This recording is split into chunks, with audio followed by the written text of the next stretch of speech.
Tahukah kamu, Ban? Merupakan bagian penting bagi kendaraan darat.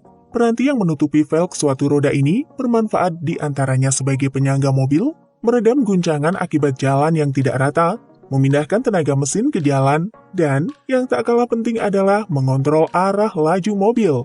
Bayangkan jika ban tidak dapat melakukan tugas-tugas ini dengan baik, kecelakaan dengan mudah bisa terjadi.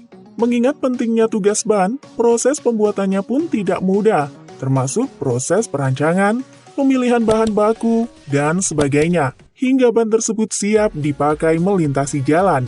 Nah, berikut ini bagaimana proses pembuatan ban sepeda motor dari nol sampai siap dipakai. Mixing atau banbury. Mixing merupakan tahapan pertama dalam proses pembuatan ban motor.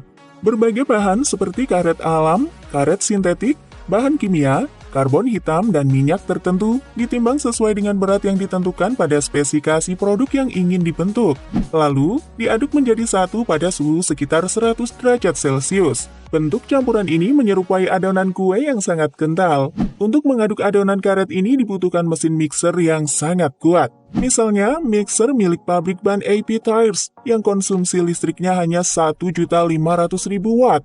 Tak hanya wujud adonan karet ini saja yang seperti kue, namun aroma yang tercium di bagian ini pun tak jauh berbeda dari pabrik roti.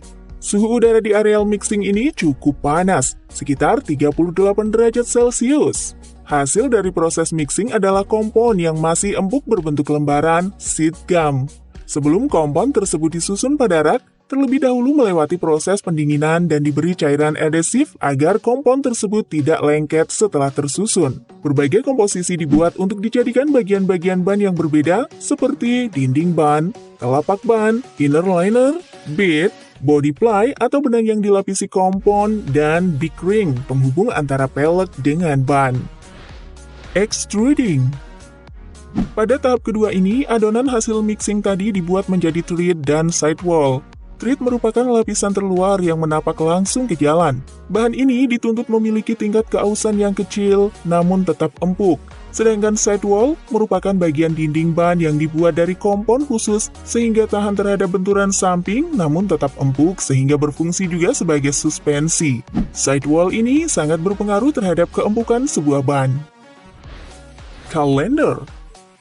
Kemudian, pada tahapan ini pembuatan inner liner dengan mengubah adonan menjadi lembaran tipis setebal 1,2 mm. Adonan untuk ini memang khusus, sehingga dihasilkan inner liner atau lapisan terdalam yang berfungsi sebagai pengganti ban dalam. Lapisan ini memiliki pori-pori yang sangat rapat sehingga udara tidak dapat menembus keluar.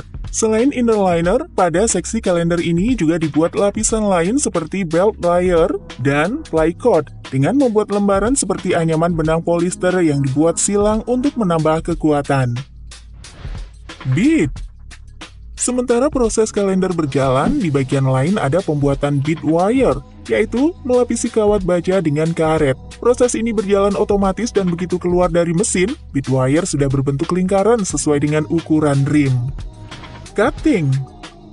Tahap selanjutnya adalah cutting. Di bagian ini biasanya menjadi pekerjaan paling menyenangkan bagi karyawan, sebab ruangan di bagian ini dilengkapi AC. Di sini, proses yang dilakukan adalah pemotongan hasil dari seksi kalender. Lembaran dipotong persisi sesuai dengan ukuran ban. Boarding.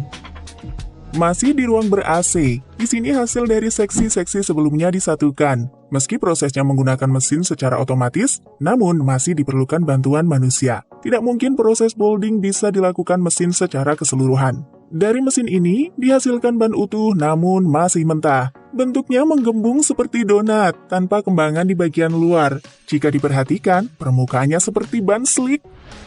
Curing. Tidak seperti proses molding, di bagian ini suhu ruangan mencapai 41 derajat Celcius. Proses curing merupakan akhir dari proses pembuatan ban. Di sini, ban mentah dicetak dengan suhu sekitar 178 derajat Celcius selama kira-kira 8 menit tergantung ukuran bannya. Keluar dari mesin curing, ban sudah terbentuk termasuk profil, tulisan merek, tipe, ukuran ban, dan semua informasi yang ada di dinding ban. Finishing. Finishing atau quality control merupakan tahap terakhir dari proses pembuatan ban motor ini. Ban diperiksa secara visual apakah ada cacat atau tidak. Proses ini tentu saja tidak menggunakan mesin, jadi ketelitian pekerjaan sangat dibutuhkan. Selain visual, kontrol juga dilakukan dengan pemeriksaan balance dengan menggunakan sinar X.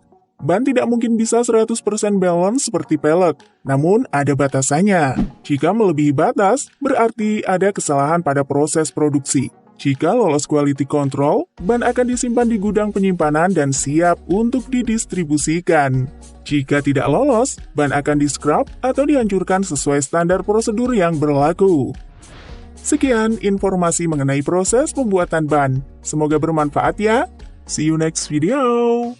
Bye-bye.